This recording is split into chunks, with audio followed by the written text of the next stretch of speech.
اگر کدام بنده خدا به روز قیامت باور نداشته باشد و کسی اگر به زنده شدن روز قیامت باور نداشته باشد والله که او کافر است و ایمان ندارد و تمام آن طاعت عبادتی که میکند اگر ذره شبهه و شک به این روز داشته باشد و نماز عبادتش در نزد خدا قبول نمیگردد. زیرا ما و شما میخوانیم ایمان مفصل آمنت بالله و ملائکته و کتبه و رسله. ای بار خدایا ایمان آوردیم بر تو، ایمان آوردیم با ملائکه های تو، ایمان آوردیم با پیغمبرهایی که فرستادی، ایمان آوردیم به تمام کتاب هایی که از نزد تو آمد. و در دوام این چی میگیم؟ و آمنت بالله و ملائکته و کتبه و رسوله و الیوم الاخر و البعث بعد الموت. ایمان آوردیم خدایا بر روز قیامت و ایمان آوردیم به زنده گشتن در روز قیامت. این وظیفه هر یک فرد مسلمان هست که به این روز باید که ما و شما ایمان داشته باشیم، باوری داشته باشیم که روز از روزها البته به البته این واقعه بالای ما و شما می آید. زیرا خداوند در سوره نساء چی میگوید؟ ان وعد الله حق. وعده خدای شما حق است. هر چیزی را که خدا وعده داده باشد او حقیقت دارد. و من اصدق من الله قیلا. خدا میگوید از خدا دیده راستگوترین سخن کی دارد؟ هیچ کس ندارد. خدای ما و شما راستگوترین ذات ها به حساب می رود. رسول اکرم می فرماید ادعوا الله و انتم موقنون بالاجابه واعلموا ان الله لا يستجيب دعاء من قلب غافل. هر وقتایی که بندگان من، امتان من، شما دست خود را پهن میکنید و از خدای خود خواهش میکنید، آرزو طلب میکنید، چی مرادهای خود به دل میگذرانید، هر آینه شما یقین شمارید که دعای شما در نزد خدا قبول شده ایستاده است. اگر شما این چنین حسیات و این چنین گمان و تصورات به خود نداشته باشین، خداوند دعای غافل را قبول نمیگرداند. هر وقتایی که ما و شما خواه تنها باشیم، خواه در بین جمعیت باشیم، چنان تصور کنیم که هر چیزی که میگوییم خدای ما میشنود و او را قبول میگرداند. زیرا الدعا پیغمبر میگوید مخ العباده، دعا این خود مغز عبادت است. به حرمت این سخنهای پیغمبر خدا، این روزی هست که ساعت قبول دعا دارد. یک جایه پروردگارا دستی به دعا برداشتیم. اللهم لك الملك كله و لك الحمد كله و الیک یرجع الامر كله. خدایا ما میدانیم ملکوت از آن توست، دنیا از توست، پادشاهی همه از توست.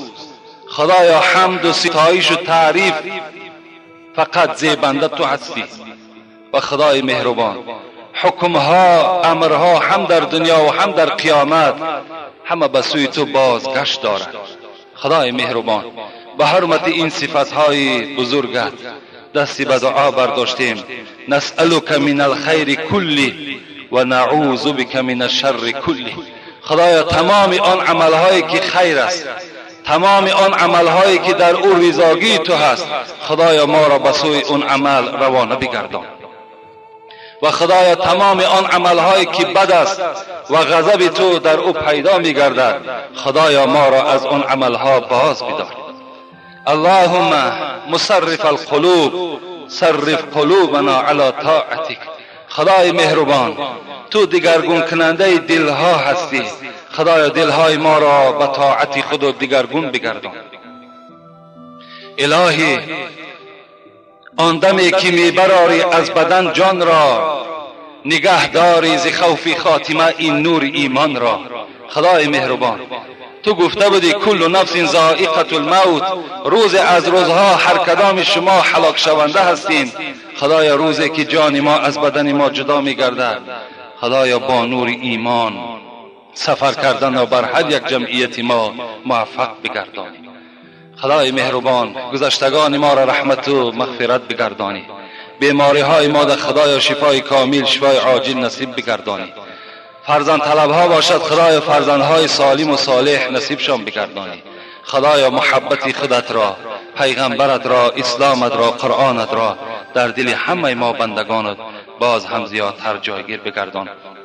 ربنا آتنا في الدنيا حسنة وفي الآخرة حسنة وقنا عذاب النار برحمتك يا أرحم الراحمين.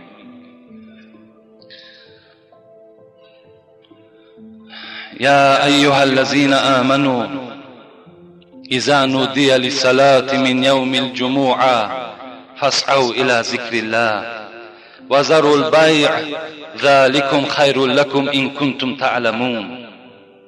این سحر در نماز بامداد در قرائت ما آیت‌های از سوره جمعه بود که خداوند در این آیت‌های جمعه ما و شما را سپارش می‌دهد. ای کسانی که دعوا میکنید که ما مؤمن هستیم و مسلمان هستیم، هر وقتایی که روز جمعه فرا رسید، هر وقتایی که اذان گفته شد، مقصد اذان دوم است، وقتایی که اذان دوم گفته شد و ذروا البیع، بندگان من درهای دکان خدا بسته کنید، کارهای دنیوی خدا بسته کنید. فاسعوا الی ذکر الله، همه شما به سوی ذکر خدا، همه شما برای ادا کردن نماز جمعه رهسپار بگردید. ذالکم خیر لکم ان کنتم تعلمون، اگر شما اهل علم باشید، اهل خیرات باشید، اهل دانش باشید، با فهم باشید، این برای شما بهتر است از آنی که شما در سودای خود بند هستید. فاذا قضیت الصلاة فانتشروا فی الارض، در دام این آیت خدا میگوید بندگان من وقتی که نماز جمعه را که ادا کردین، شما در حال باز در زمین پریشان شوید، دکانهای خود دروازه هاش کشاده کنید، باز معامله های دنیوی خودتون را چکار کنید، در عملهای دنیوی خودتان باز گیر شوید. وابتغوا من فضل الله واذكروا الله كثيرا لعلكم، خداوند میگوید بعد آنی که دکانهای خود کشاده کردین، شما ذکر خدا را زیاد بگویید و در نزد خدا شما نجات میابید. من دخل سوقا من الاسواق، پیغمبر خدا میگوید کدام جوان یا کدام پیرانسال یا کدام خریدار و فروشنده ای که در بازار داخل می شود و میگوید لا اله الا الله وحده لا شریک له له الملك وله الحمد وهو على كل شيء قدير كتب الله له الف حسنه و محى عنه الف سیئه. پیغمبر خدا گفتند کسی همین کلمه را که از ذکرهای خداست اگر انجام دهد، خداوند هزار ثواب را در نامه اعمالش کتابت میکند و هزار خطاهای او را همشه محو میگرداند، نابود میگرداند. کلمتان خفیفتان علی اللسان ثقیلتان فی المیزان حبیبتان الی الرحمن. دو کلمه هست میگوید پیغمبر خدا که بی نهایت به زبان گفتنش آسان است، لکن در ترازوی روز قیامت بی نهایت وزبین است و بی نهایت خداوند این دو کلمه را دوست می‌دارد. اینها چیا هستند؟ اینها سبحان الله العظیم، سبحان الله بحمدی، سبحان الله العظیم. کسی میگوید سبحان الله بحمدی، سبحان الله العظیم، خداوند ثواب او را در روز قیامت در ترازوی اعمالش وزن می‌گرداند. و اذا رأوا تجارة او لهوا انفضوا الیها و ترکوک قائمة قل ما عند الله خیر من اللهو و من التجاره والله خیر الرازقین. این آیت شأن نزول شد. مفسران میگویند وقتی که پیغمبر خدا بالای همین منبر ایستادگی و خطبه میخواند، بناگاه صدای دف از بیرون مسجد صدا داد. صدا یک نغاره زده شد که این دحیه کلبی بود که به مال بسیار از تجارت برگشتند. اون زمان میگم مدینه خیلی قحطی بود. صحابه های پیغمبر خدا همه مسجد ترک کردن و بیرون مسجد پیش دحیه کلبی رفتند. رسول اکرم بالای منبر تنها ماندند. مفسران میگویند که 12 مرد ماند و 7 زن در اون مسجد باقی ماند. بعضی مفسران بر این هستند که فقط 12 مرد باقی ماند خلاص، که 4 تا این ابوبکر، عمر، عثمان، علی بودند. وقتی رسول اکرم این صحابه از پیش دهه کلبی که برگشتن آمدند، رسول الله گفت اگر این 12 نفر در مسجد باقی نمیمان، اینها هم از پی شما بیرونی مسجد میگشتند، هر آینه لسال الوادی نارن، این مدینه را عذاب خدا فرا میگرفت. شما برای مال و ملک شده مسجد را ترک کردین، پیغمبر خدا را در خطبه خواندن در بالای منبر تنها گذاشتین و همه بیرونی مسجد شدین. اگر امروز هم مسجدهای ما و شما خالی از نمازخوان ماند، باور کنین غضب خدا بالای ما و شما فرو میریزد. و الحمدلله که امروز مسجدهای ما و شما فراوان از نمازخوان است، فراوان از عالم هاست، فراوان از ذکرگوی هاست. انشاءالله در این دیار ما و شما، در شهر ما و شما، از برکات نماز جمعه، از برکات امر معروف و نهی از منکر، خداوند نعمت خودش را زیاده می‌گرداند. عن ابن مسعود رضی الله تعالی عنه قال من شرار الناس من تدركهم الساعه وهم احیاء. پیغمبر خدا فرمودند بدترین انسان کی هست؟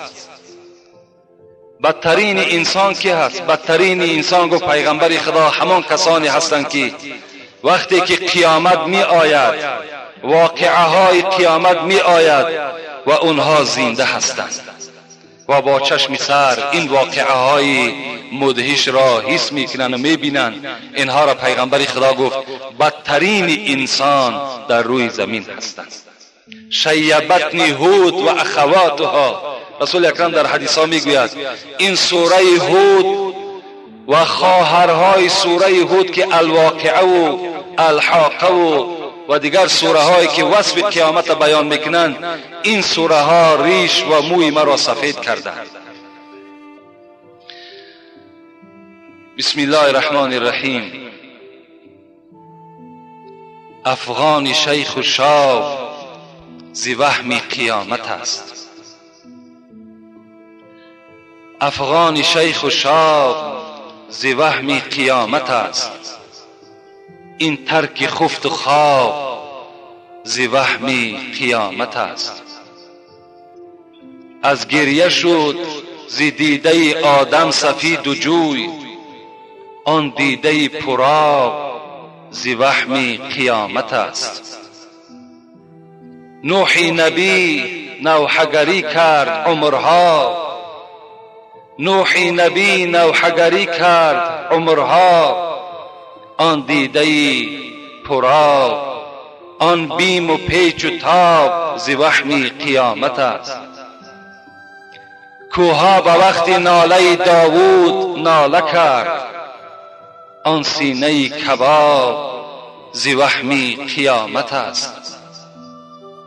کرمان که خورد از تن ایوب 7 سال، کرمها که خورد از تن ایوب 7 سال، صبرش در آن عذاب ز وهم قیامت است. مجروح شد دو دیده یحیی ز آب چشم، مجروح شد دو دیده یحیی ز آب چشم، رو کرد در خراب ز وهم قیامت است.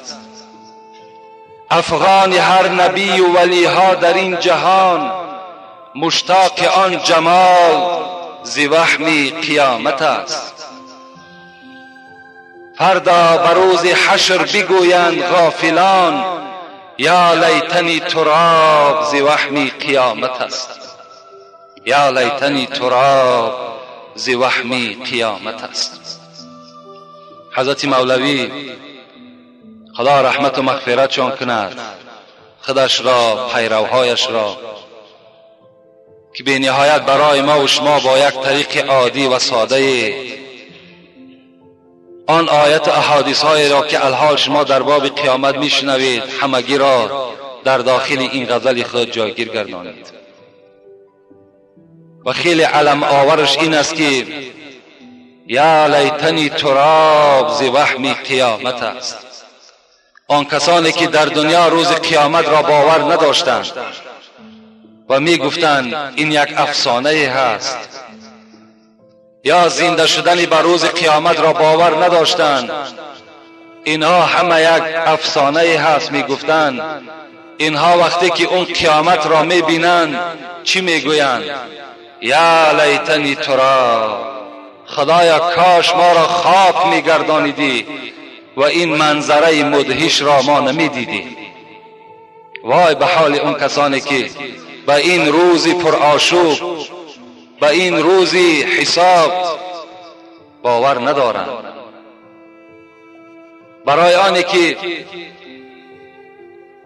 راسترین سخن خداوندی است، من چند آیت که به نهایت در قرآن برای آمدن قیامت دلیل های زیاد از خداوند به ما و شما آمدگی است، من چند آیت از اینها را به سمع شما برای باوری کامل حاصل کنین که قیامت آمدنی است خوانده می‌دهم.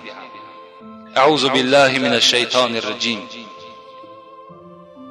ان الساعة آتیة لا ریب فیها ولكن اکثر الناس لا یؤمنون. صدق الله العظیم. این آیت از سوره مبارکه غافر است. خداوند میگوید قیامت آمدنی است، در آمدن قیامت هیچ شک و شبهه موجود نیست، ولیکن اکثر مردم به آمدن قیامت باوری ندارند. اعوذ بالله من الشیطان الرجیم. یسألونک عن الساعة ایان مرساها فیم انت من ذکراها الی ربک منتهاها. سوره نازعات. خدا میگوید محمد صلی الله علیه و سلم، این مشرکان عرب، این دشمنان قرآن و تو را با جهت مسخره و سوال میکنند که کی می آید قیامت. به اونها خبر بده که من از ساعت قیامت چیزی را نمیدانم. ساعت آمدن قیامت نزد خداست. اعوذ بالله من الشیطان الرجیم. ان الساعة آتیة اکاد اخفیها لتجزا کل نفس بما تسعی. سوره طه. خداوند در سوره طه چی میگوید؟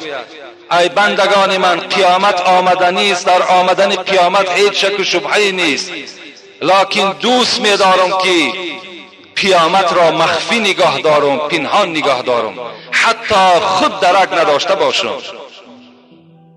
تا که بندگان خود جزا دهم، مکافات دهم به آن عملهایی که در دنیا انجام دادند. ان الساعة آتیة لا ریب فیها و ان الله یبعث من فی القبور. خداوند در دیگر آیت قرآن سوره حج چی میگوید؟ قیامت آمدنی است، در آمدن قیامت باز میگویم شک و شبهه نیست و شما از قبر زنده میگردین و نزد خدای خود حسابات عمر خود را میدهید. اعوذ بالله من الشیطان الرجیم. ان الله عنده علم الساعة وينزل الغيث ويعلم ما في الارحام وما تدري نفس ماذا تكسب غدا وما تدري نفس بأي ارض تموت ان الله علیم خبیر. خداوند در سوره لقمان میگوید چی میگوید؟ 5 چیزی هست که به جز من کسی نمیداند. یکی از اینها چی است؟ ان الله عنده علم الساعه، نزد خدای شماست آمدن قیامت، ساعت قیامت. شما نمیدانید که قیامت کی می آید، لکن رسول اکرم گفتند روز از روزهای جمعه قیامت قائم می شود، در ماه محرم است. لکن ساعت او را، روز او را کسی گفتن نمیتواند. میگذاریم در سوره یاسین چی میگوید؟ و یقولون متى هذا الوعد ان کنتم صادقین ما ينظرون الا صیحة واحده تأخذهم وهم يخصمون فلا يستطيعون توصیه.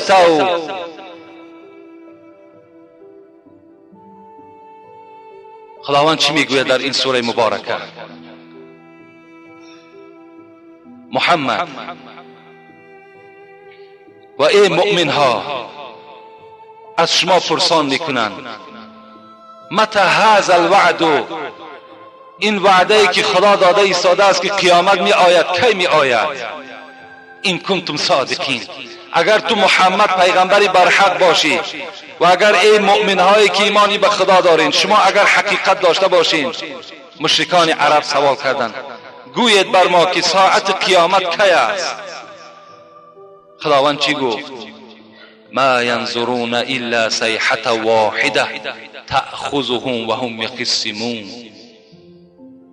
اینها انتظاری نمی کشند، منتظر نمی شوند به همان نفخه‌ای که حضرت اسرافیل می دمد او را، و همه این مشرکان غافلان منکران را خداوند هلاک می سازد در زمانی که اینها در معامله داد و گریفت ایستادگی دارند.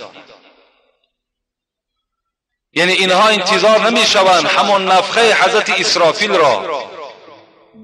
نفخه حضرت اسرافیل چیست؟ نفخه چیست؟ حضرت ابو هریره میگه از رسول اکرم پرسان کردم ما سور یا رسول اکرم، شما سور گفتید پیغمبری خدا، حضرت اسرافیل یک سور را میدمد. سور به منزله همون شاخهای گابی که طرفی به دهان می آمدگیش باریک است و بالاش چقدر کشاد هست، چگونه ای که در همین امارتهای حربی ها یک بانگ خطر زده می شود، در حالتهای فوق‌العاده همان روز قیامت هم خداوند بانگ خطر می زند و حضرت اسرافیل در دهان خود همان شیپور، همان سور در دهان او ایستادگی است. امر میکند خداوند، امرش میکند و نفخ فی الصور فصعق من فی السماوات و من فی الارض الا من شاء الله. خدا میگوید وقتی که اسرافیل را امر میکنم سور را بدم، چنان یک آواز دهشتناک دارد که رسول اکرم در بعض روایت ها گفتند این سور حضرت اسرافیل 11 دایره دارد، چگونه ای که همین نی هایی که چند سوراخی دارند این هم میگه 11 دایره دارد که هر دایره او میگه قسم به عظمتی خداوند که برابر زمین و آسمان کشاده است و در داخل وی تمام روح های ما و شما جایگیر است. سور را میدمد. خداوند میگوید فصعق من فی السماوات و من فی الارض. وقتی که این سور دمیده می شود تمام آن مخلوقهایی که در زمین و آسمان هست همه هلاک می شود، همه نابود می گردند الا من شاء الله. مفسرها گفتند از آنی که خدا خواست این 4 ملائکه مقرب است، 4 ملائکه مقرب هست که اینها هلاک نمی شود. با کشیدن سور حضرت اسرافیل، حضرت ملک الموت، حضرت جبرائیل، حضرت اسرافیل و عزرائیل باقی میمانند.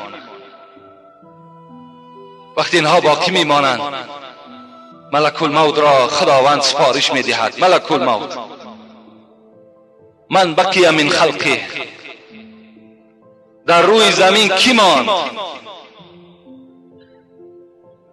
از موجودهای زنده کی ماند؟ حضرت ملک الموت می گفته است پروردگارا، جبرائیل، اسرافیل، میکائیل، این سه ملائک و این بنده ضعیفی تو ملک الموت در حیات هستند. خداوند می گفته است ملک الموت قبض ارواح این سه ملائک مقرب را انجام بده. می آمده است حضرت جبرائیل میگوید در سجده هست با 600 قناتی که دارد که هر قنات او دنیا را چپه میکند، قوت دارد. نزد جبرائیل می آمده است، می گفته است برادر جبرائیل، خدا امر کرد که جان تو را ما قبض کنیم. و حضرت ملک الموت میگه نزدیک به جبرائیل می آید، مثل برادر را آغوش میگیرد و او را در آغوش میکشد و جان او را قبض میکند. نزد میکائیل می آید، نزد اسرافیل می آید، هر سه اینها را جانشان را قبض میکند. باز نزد خدای خود میگه حاضر می شود. خداوند می گفته است من بقی من خلقی یا ملک الموت، کیمان باز کیمان در روی زمین؟ می گفته است العبد الضعیف ملک الموت، یگانه در روی زمین، یگانه موجود زنده ای که در روی زمین است این همون بنده ضعیفی تو ملک الموت است و خلاص. خداوند می گفته است ملک الموت آیا تو سخنی مرا نشنیده ای؟ من گفته بودم کل نفس ذائقة الموت، همه باید که لذت مرگ را بچشد و تو هم از جمله اونها هستی. رو مر. حضرت میگوید به بعضی روایت ها می آید بین جنت و بین دوزخ و جان خود را میگد خود قبض میکند و چنان میگد برای اون مشکل می افتد، چنان یک نعره میزند، چنان یک صدای میزند که کتاب مفسر قرآن میگوید اگر همان زمان یک موجود زنده میشد هر آینه باز از این داد و فریاد حضرت ملک الموت جان دوباره رو میدید، هلاک دوباره رو میچشید. اگر دانستم این سختی مرگ و مردم کردم این کار آسان. گفته حضرت مولوی در کتاب خودش ذکر میکند که حضرت میگفته است اگر میدانستم که شدت مرگ، سختی مرگ اینقدر مشکلات دارد هر آینه به مردم یک مهربانی خدا روا میدیدم. حضرت ملک الموت هم چکار میکند؟ جان را به حق تسلیم میکند. خداوند بعد آنی که کسی در روی زمین نمیماند فریاد میزده است. چی میگفته است؟ یا ایتها الدنیا، ای دنیایی که تو فنا شونده هستی، ای دنیایی که تو نابود شونده هستی، این الملوک، این ابناء الملوک، این الجبابره، این الذین یأکلون الرزق و یعبدون غیره. ای دنیا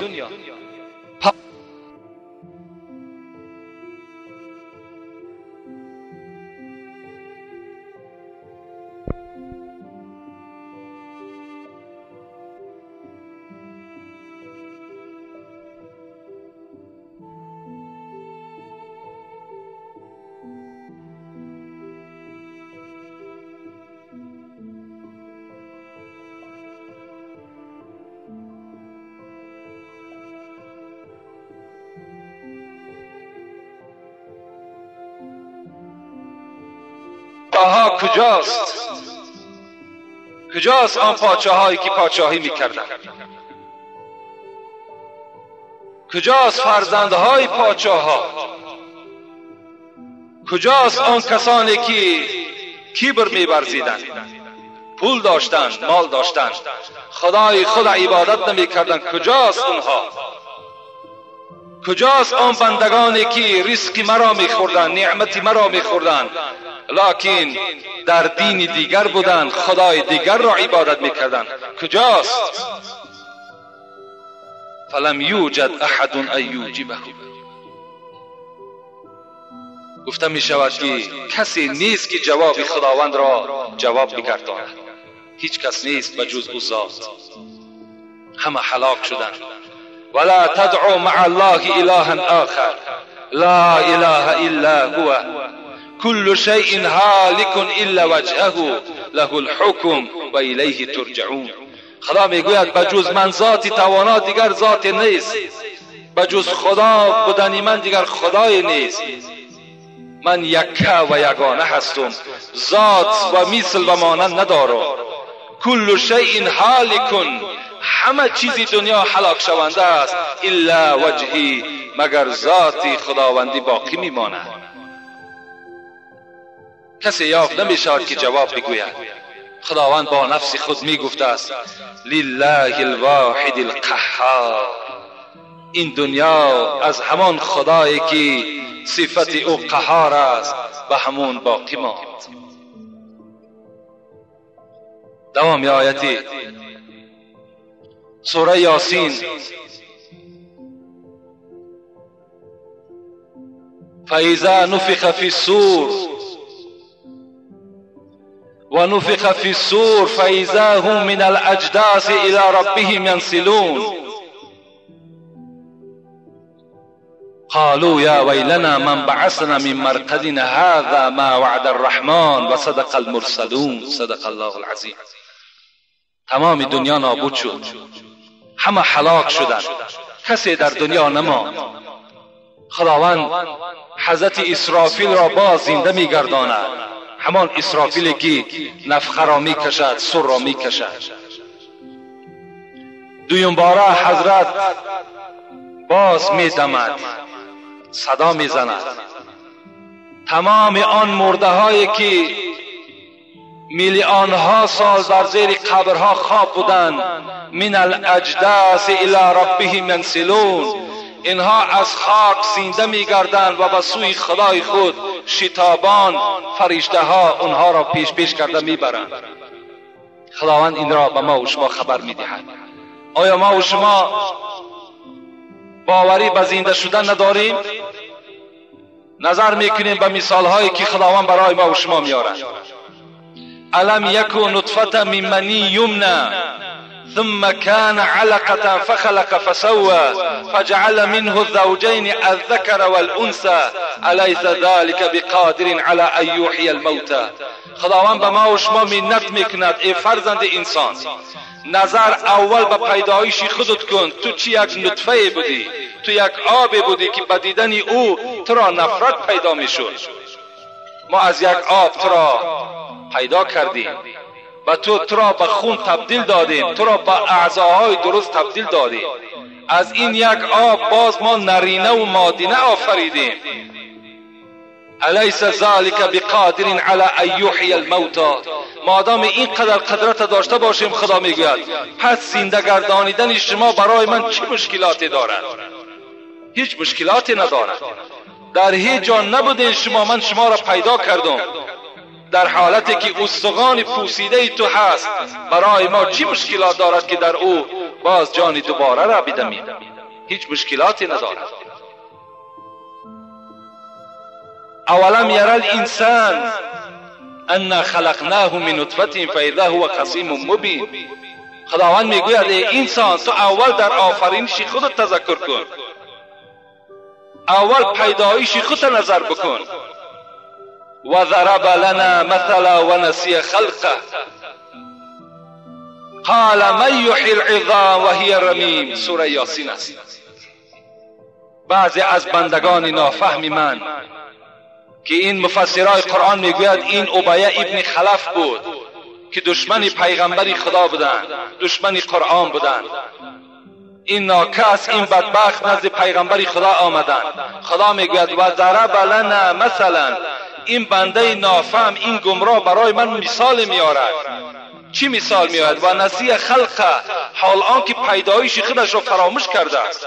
و ما مثال میارد که قال من یحیی العظام، ای محمد بگو این استخوانی که وحی رمیم خاکستر شده است، این را کی زنده میگرداند؟ در دستش میگه یک استخوان آدم بود، و یا میگه به خاکستر مبدل کرد. بعضی مفسران میگه همچنان پوف هم کرد به سوی رسول اکرم که گرد چنگی استخوان در آسمان برآمد. گفت محمد ای را کی زنده میکند؟ آیتی آمد قل یحییها الذی انشأها اول مره و هو بكل شیء علیم. بگو ای محمد به این ابیه ابن خلف خبر بده که آن ذاتی که این استخوان نبود این استخوان را پیدا کرد، همون ذات باز در همین استخوان جان دوباره را داخل میگرداند. بگو به این الذی جعل لكم من الشجر الاخضر نارا فاذا انتم منه توقدون. در دوام همین آیت خدا چی میگوید؟ ای بندگان من، شما نظر کنید که من از دو درخت سبز که را عفار میگن یکیشه، دو درختی هستن سبز هستن، خدا میگوید وقتی اونها را میبرند اینش در اینش میزنند از اونها آتش میگد فراوان میبراید. این درختها الحال موجود هستند، درختی سبز هست. مفسرای قرآن میگوید نگاه کنید قدرت خدا را که درختی سبز به سبز میزند، آتش علاو در میگیرد، نه علاو چو را می سوزاند نه آبی چو این آتش را خاموش میکند. خداوند ای را برای ما و شما مثال میارد. من از درخت سبز برای شما آتش میدهم، آیا قدرت ندارم که جان دوباره بر شما نصیب بگردانم؟ و دیگر دشمن خدا این عدی ابن ربیعه بود که در سوره قیامت مفسرای قرآن قصه ای را میارند. چی میگویند؟ میگویند ایحسب الانسان ان لن نجمع عظامه بلا قادرین علی ان نسوی بنانه. صدق الله العظیم. خدا میگوید این عدی ابن ربیعه، مفسرای قرآن میگوید روز آمد نزد رسول اکرم آمد و گفت ای محمد من اولا به پیغمبری تو باور ندارم و دوم اینکه اگر قیامت را در پیش چشم من نمایان کنی من باور نمیکنم. کجاست همان خدایی که این استخوان را جان می‌درارد؟ این بدبختم همین مثال را نزد رسول اکرم پیشکش کردند. خداوند چی گفت؟ بلا قادرین علی ان نسوی بنانه. ای رسول اکرم به این بنده گمراه خبر بده که من در این استخوان فردا روز قیامت جان دوباره را داخل میکنم. حتی چکار میکنم؟ بنانت، همین ناخونهای خودت را در خودت پیدا میکنم. مفسرای قرآن میگویند ساختن ناخون که خیلی کار مشکل است و رگه های خیلی باریک دارد، استخوان های خیلی باریک که دارد، خدا همین ناخون را در اینجا بر ما منت میکند که حتی ناخون هایی که در دنیا داشتی همین ناخون های خودت را در تو پیدا میکنم. البته خدای ما و شما قدرت دارد، خدای ما و شما قدرت دارد که ما و شما را بار دیگر زنده بگرداند. امروز پیروای این ابیه ابن خلف و عدی ابن ربیعه در بین ما و شما هم زیاد است. بسیار از انسان‌هایی که به روز قیامت و زنده شدن روز قیامت باور ندارند، لکن اینها از همون طایفه انسان‌هایی هستند که روز قیامت اینها میگویند خدایا کاش خاک میشدیم، کاش یک نوده درخت میشدیم، انسان نمیشدیم، کاش که در دنیا ما به این قولهای خداوندی باور میکردیم که امروز اینقدر از رحمت خدا دور نمیگشتیم. او کالذی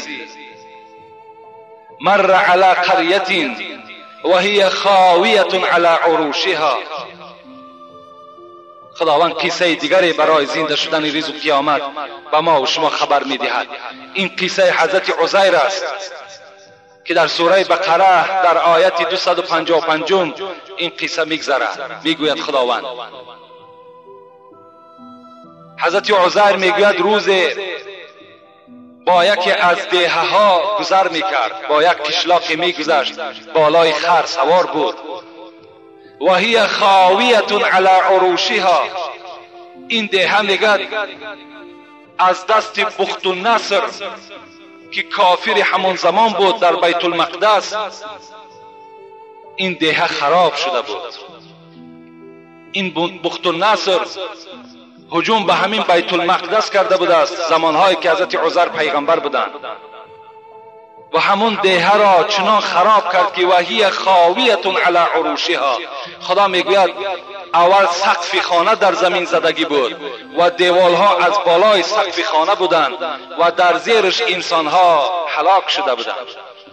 این بخت و نصر همچنان یک هجوم رذیلانه به این موحدای خدا کرده بود.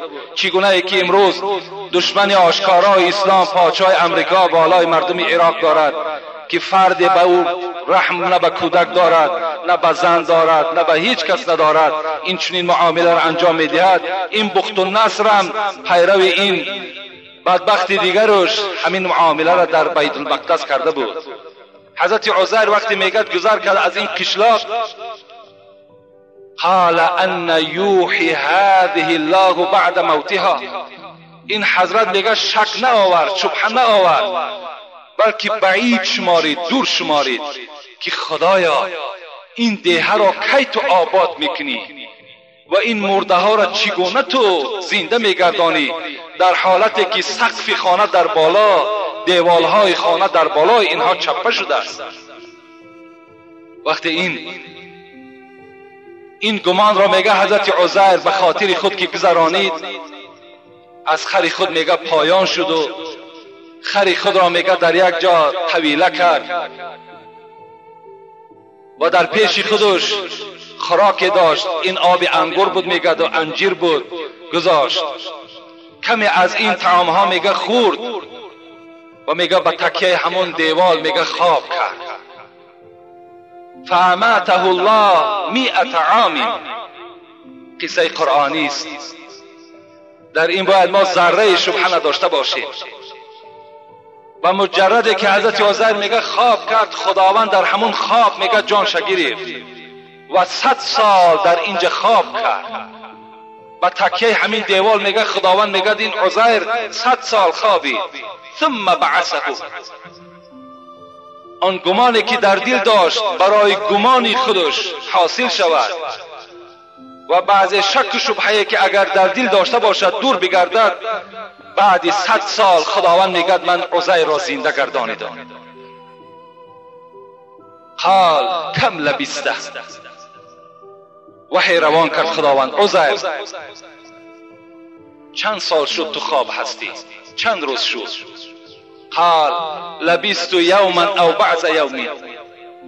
مادامی که میگد عزیر در اول روز که خواب کرده بود و بعد 100 سال که خدا زندش گردانید و قریب فرو رفتن آفتاب که بود، تصور کرد که همان روز از گفت خدایا گمان میکنم که یک روز خوابیدم یا نیم روز خوابیدگی هستم. قال لبست 100 عام. عزیر گفت تو 100 سال شد که در اینجا خواب هستی. 100 سال شد. فانظر الى طعامك و شرابك لم يتسنى. در سوره بقره قصه قرآنی است. ای عزیر اگر تو باور نمیکنی به طعامت و به شرابی که در پیش داشتی نظر کن، حتی طعام و شرابت ویران نشدن. لم يتسنى. وانظر الى الحمار لنجعلك آیة للناس. نظر بر خرت کن، اون خری که تو طویلش کرده بودی احوال او را ببین. وقتی که نظر به خر میکند، خر قیها پوسیدگی و استخوانهای او خاکستر شدگی هستند. خداوند میگوید این معامله را ای عزیر من برای او با تو انجام دادم تا که این یک مثال برای بندگان من شوند، تا که اونها باور کنند که خداوند این قوه را دارد، این قدرت را دارد. وانظر الى العظام. وقتی که حضرت عزیر را بیدار کرد، میگه در حالت جوان بود، در حالت همون جوانیش خواب کرده بود. وقتی که خداوند او را کامل ساخت و زنده گردانیدش، امرش کرد. عزیر گفت وانظر الى العظام کیف ننشزها. نظر به همین خاکستر، نظر به همین استخوان خری که خاکستر گشته است، به همون نظر کن چگونه استخوان را ما در حرکت می‌دراریم. حضرت عزیر چشمهای خود کشاده و نگاه به همون استخوان ها میکرد. به ناگاه میگه استخوان ها در حرکت در آمدند و هر یک رگ پیوند آمده به خودش پیوست میشد. ثم نکسوها لحما، خدا میگوید وقتی که استخوانها درست شد، میگه بالای این استخوانها دا میگه ما گوشت چکار کردیم؟ گوشت را هم کشیدیم. فلما تبین له، وقتی که این خر مکمل شد از جای خود خیست و هنگس کرد. وقتی این حضرت عزیر دید میگه قال اعلم ان الله علی کل شیء قدیر، گفت پروردگارا من به قدرت تو باوری دارم، تو مرده را زنده میگردانی. اینم قصه قرآنی است، اینم برای اون است که ما و شما بیدار شویم. این عقیده های اتئیستی و این عقیده های ضد اسلامی که انسان مرد برای قیامت نیست، برای او زنده شدن نیست، این مثال های خداوندی باید ما و شما را بیدار بگرداند. از پس همین حضرت عزیر آیت دوام دارد. حضرت ابراهیم قصهش میارد. حضرت ابراهیم چی گفته بود است؟ قال و اذ قال ابراهیم رب ارینی کیف تحیی الموتى. حضرت ابراهیم خلیل خدا گفته بود است خدایا من در زنده گردانیدن تو هیچ شک و شبهه ندارم، لکن پروردگارا تو چگونه مرده را زنده میگردانی؟ حضرت ابراهیم هم از خدای خود پرسان کردند. ابن کثیر در تفسیر خود میگوید حضرت ابراهیم شک و شبهه نداشتند، بلکه علم الیقین خود را خواستند در عین الیقین بگردانند. یعنی علمی که به زنده شدن خدا داشتند او را خواستند که با چشم سر مشاهده کنند. اولم تؤمن؟ خدا سوالش کرد. ابراهیم گفت خلیل من گفت تو در قدرت من باوری نداری؟ تو آیا باور نداری که من مرده را زنده میگردانم؟ قال بلا ولکن لیطمئن قلبی. خدایا من باور دارم که تو مرده را زنده میگردانی، لکن خدایا میخواهم که زنده شدن مرده را با چشم سر ببینم.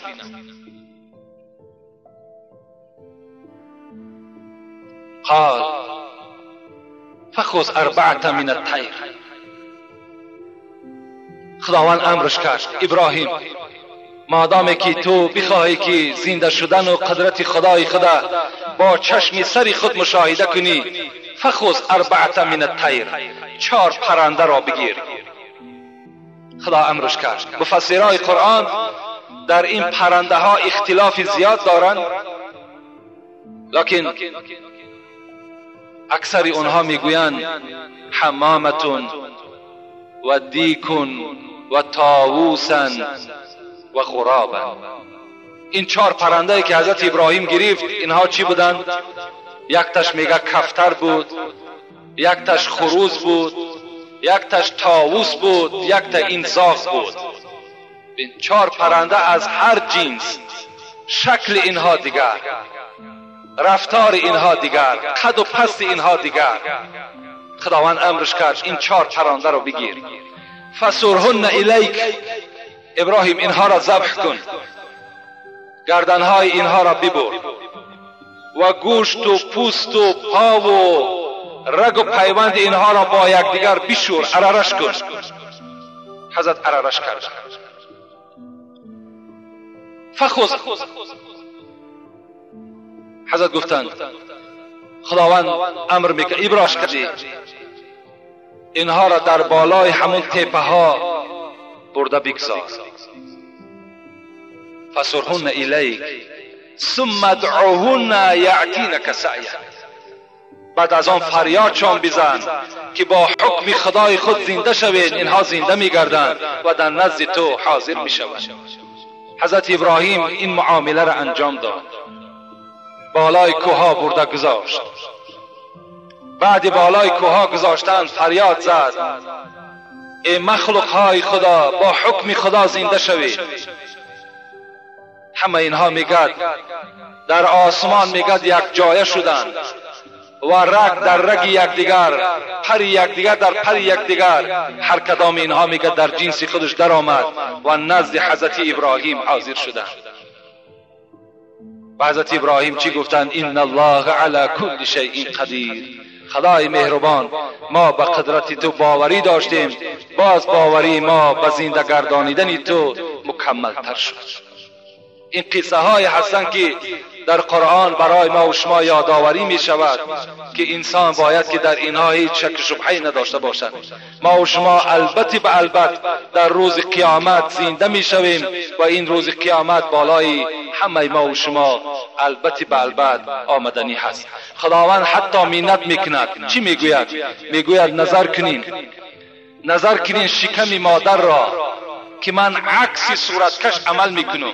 بعضی صورتکش ها این وقتی که میخواهند که صورتی خوب بکشند، برای اونها میگه 3 چیز شرط است. یکی جای گیرچکل نباشد، یعنی جای هموار باشد برای آدمی صورتکش، و دوم این که جای باشد که نه جنبد. هر آینه اگر وای جنبد دست صورتکش که جنبید صورتی خوب نمی آید. و سیوم برای آدمی صورتکش جای خیلی روشن در کار، در تاریکی صورتکش صورت کشیدن نمی تواند. خداوند میگوید نگاه کنید که من عکس صورتکش رفتار میکنم. اولا نطفه‌ای که از مرد جدا می شود در رحم مادر می افتد، جایی هست که دایره شکل هست، جای هموار نیست، دایره شکل هست. و جایی هست که وای چی هست؟ جایی هست که وای حرکت میکند، می جنبد. و جایی هست که تاریک است، روشنی ندارد. در این گونه خانه من چکار میکنم؟ دهد نطفه را صورت چون پری که کرده است بر آب چونین صورتگری. شیخ سعدی میگوید از نطفه چنان فرشته های را می آفرد مثل ما و شما که از آب این چونین آدم خلق میکنه. والله انبتکم من الارض نباتا ثم یعیدکم فیها و یخرجکم اخراجا. خداوند میگوید انبته را در فسرهای قرآن میگویند که خداوند فقط در رستنی استفاده میکند. خداوند لفظ انبته را فقط در رستنی استفاده میکند. خداوند میگوید پیدایش شما مثل رستنی هست. نظر کنید، من یک مثال عادی برای شما میارم. دهقان زمین دارد، همون زمین را برای آنی که در او تخم پرتاید و ای را کشت میکند، جفت میکند، برای تخم آماده میکند. انسان هم خداوند در قرآن میگه نساؤکم حرث لکم، زنهای شما کشتزار شما هستند.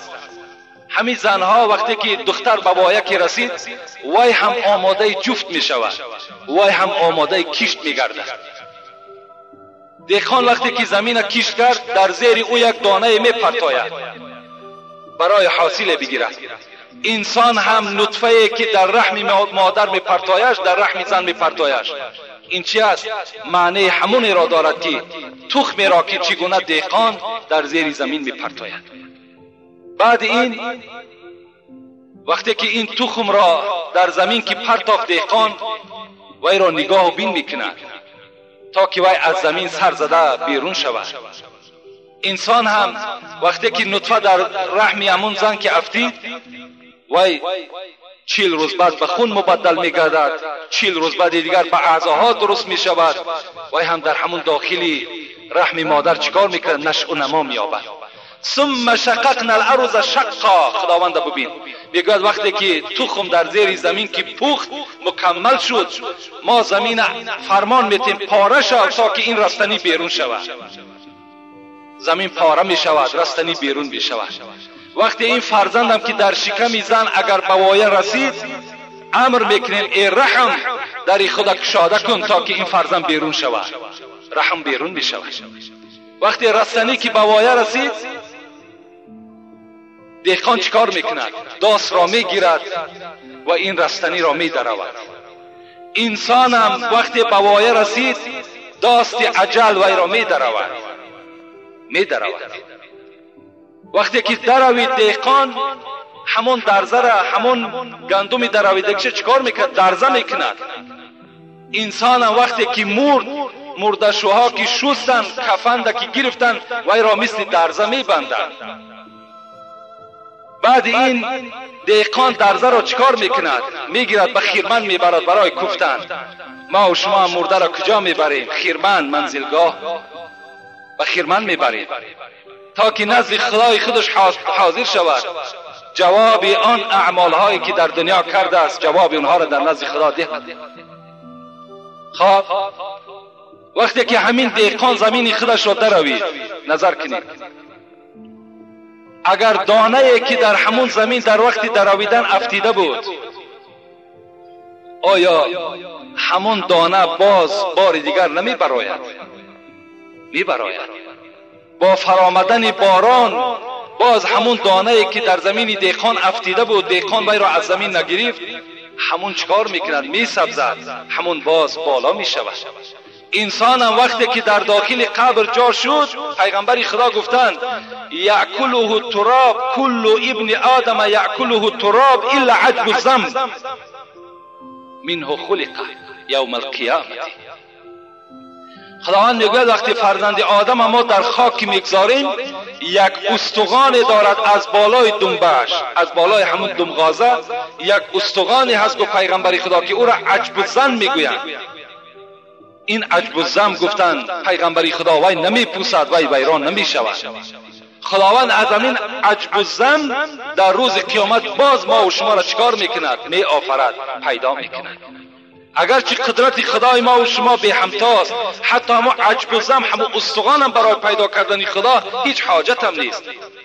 انما یأمره اذا اراد الله شیئا فیقول کن فیکون. این صفت خداوندی است. وقتی که خدا اگر بخواهد چیزی را که پیدا کند میگوید کن فیکون، بشو وی میشود. و البته این موضوعی هست که در این ما و شما شک شبهه نداشته باشیم. و امروز موضوع خود من هم جدا کردم بهر اینه که آمدن قیامت شک شبهه ندارد و زنده شدن ما و شما از روی این مثال ها و این آیت هایی که الحال خواندم، البته باید در ما و شما هیچ شک شبهه دیگر باقی نمانده باشد. و وقتی که ما و شما دوباره زنده میگردیم و نزد خدای خود حاضر میشویم، چی معامله ها خداوند با ما و شما میکند و اولین نفری که در روز قیامت کی هست زنده میگردد، انشاءالله خدا خواسته باشد جمعه آینده باز در این موضوع با شما صحبت میکنیم. و آخر دعوانا ان الحمد لله رب العالمین. پروردگارا ثواب و ثمره این امر معروف و نهی از منکر را در نامه اعمال این جمعیت ما کتابت بفرمایی و خدای مهربان اهل این جمعیت را مرادها و مطلبها و مقصودهای نیکی که در دل دارند با فضل و کرم خود خدایا برآورده خیر بگردانی. گذشتگانشون خدا رحمت و مغفرت، حاجت طلبها باشد خدایا حاجت هاشون برآورده بگردانی. و البته امروزها که در آبادانی یک طهارتگاه در کنار مسجد ساخته ایستاده ایم که دست بسیاری از برادرها در این کار خیر دست درازی کرده ایستاده اند، مثل برادرمان ایرج و اکی حاجی تورعلی، برادر الهام، اکی احمد. اینها در این هفته در آبادانی این طهارتگاه خیلی خراجات های کلان هم کردند. دعا کنیم که خدای مهربان این نفرها را عمر دراز و تن صحت و خاطر جمع نصیبشان بگرداند و هر مراد و مطلوب هایی که داشته باشند خدای مهربان با فضل کرم خودت برآورده خیر بگردانی. آمین یا رب العالمین. و خیر احسان هایی که نزد ماست اینها را خدا به درگاهش مقبول و خداوند هر مرادی که دارند خدای حاصلشان بگردانی. آمین.